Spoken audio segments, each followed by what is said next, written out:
Even though Waraka had identified and announced to Khadija that Muhammad was the prophet for Arabia, there are lots of other interesting events in his life which would amuse anybody knowing a bit of Islam and the way it turned out to be.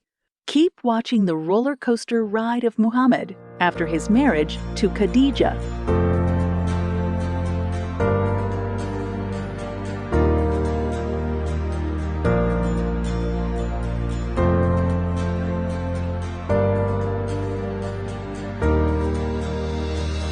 The life in Muhammad's new family with Khadija was not as smooth as many Muslims would like to think. In fact, his mental issues became more serious. He started getting more secluded and went to the mountains and caves even for much longer duration. Remember that Khadija had children from her earlier marriage as well, but Muhammad never had any interest for the running of the business of Khadija. Waraka was the real inspiration for many of Muhammad's initial revelation. My cousin, you must help us. I will help you, Khadija. I will make a book for him. It will be a mix between some versions from the Torah and some versions from the New Testament, and mix them into false verses. While the biblical prophets got direct commands from God, giving them specific messages to be delivered to the people, we have this particular prophet from Arabia who has been pushed up by the family of his in-laws as the prophet, and therefore needs assurance time and again.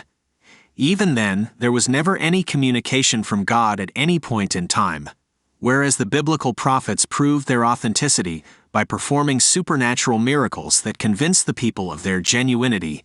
Muhammad ran away from the people who asked him to perform signs and miracles.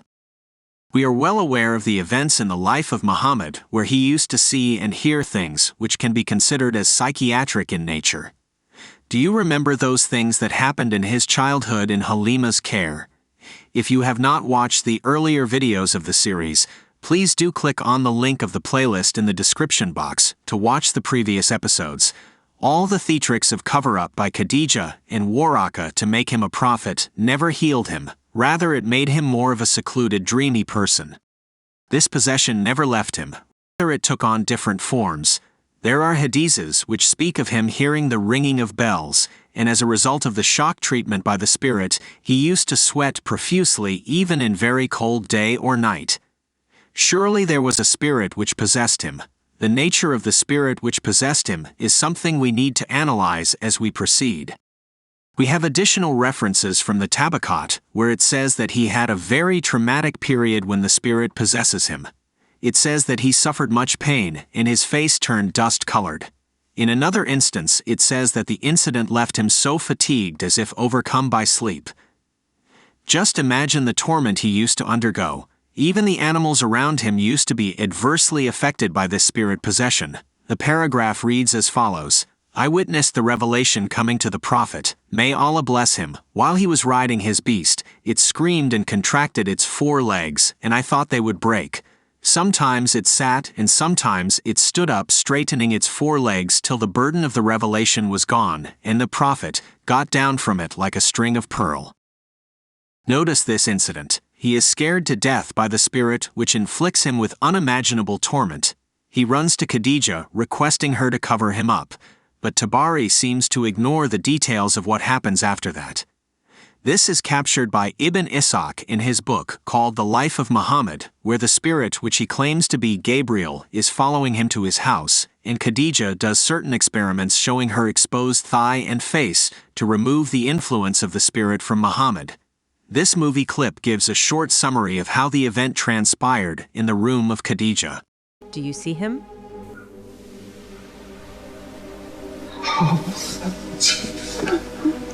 Put your head between my thighs. Do you see the devil still? Yeah.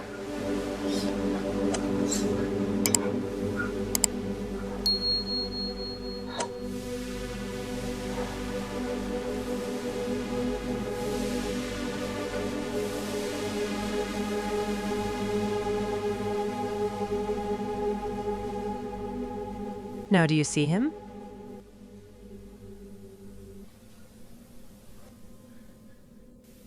He's gone. Khadija, he's gone.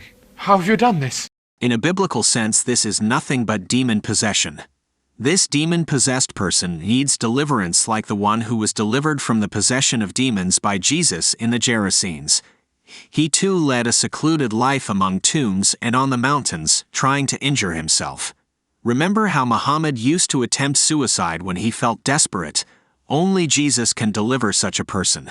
And instead of that, Khadijah and Waraka anointed him as a prophet, making his life even more miserable.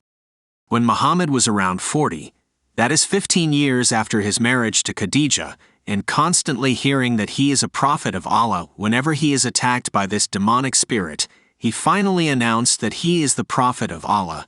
We can read that in Sirat Halabiyah Volume 2 page 114.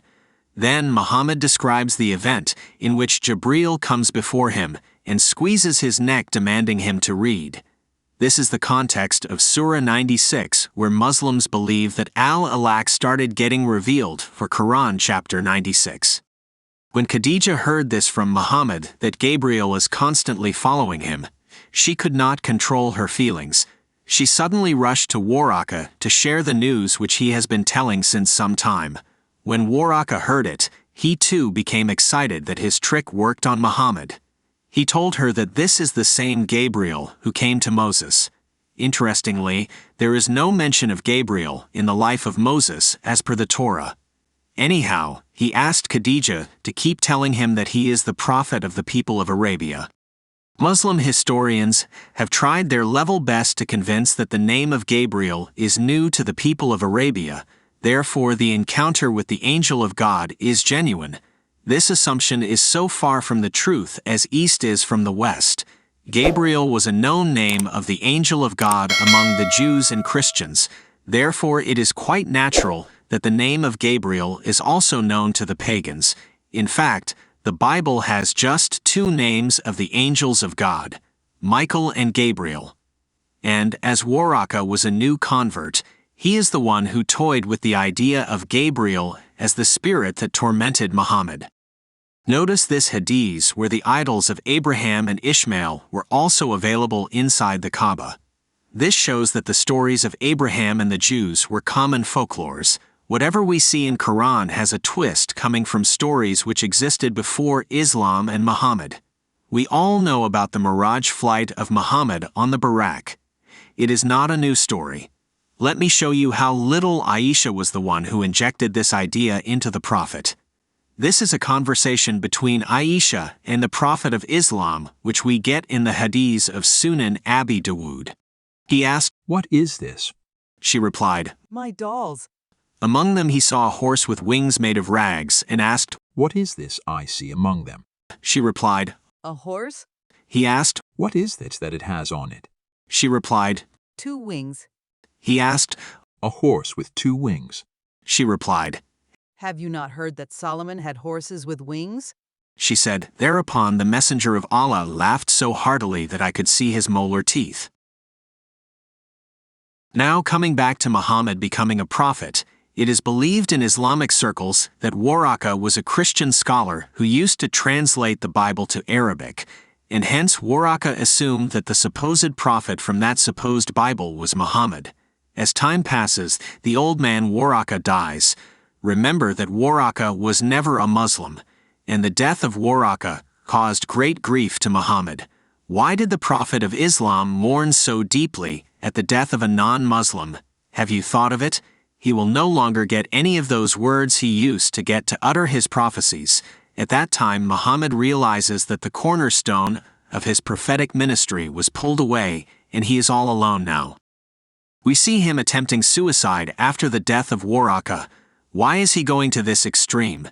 Is he afraid that now, without the presence of Waraka, his trick will be found out and be exposed? Or was he confused as Waraka was his real Gabriel, who used to give him revelations? My personal thought is that Muhammad got used to this spirit that possessed him and started using that spirit to intimidate and control people in the name of Islam. Dear Muslims, do you think that there is any genuinity in all these things done by Muhammad and Waraka? Didn't all his friends join him for some of their own selfish reasons? When the people of Muhammad's time were not ready to give their lives for Muhammad, why do you? Why is it that the brainwash is worked upon you? Think. think again.